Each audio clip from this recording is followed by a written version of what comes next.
mutu aza tata na mboka na biso azokamba biso eza son excellence le président Félix.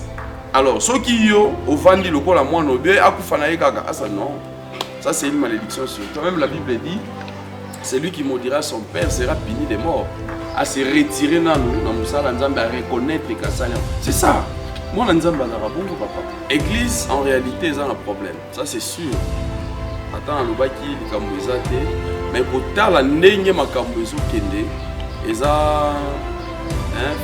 nous sommes vraiment au rouge. Satan est sous serpent et a commis dragon. Donc, a commis pena moussika en cette matière-là. Parce que, au moni, il y a vraiment maturité makasi. Nayebi, na domaine du ministère, nous avons makambo misato pour nous pesengeli ya baté. Et là, quand il y a doctrine, papa a commis tout ça. Na utu bisayo, l'église est traversée temps il y a séduction parce que il y a l'enlèvement qui se prépare. Makambo nyonso fait ça la ke bana nzambe baza na mayele.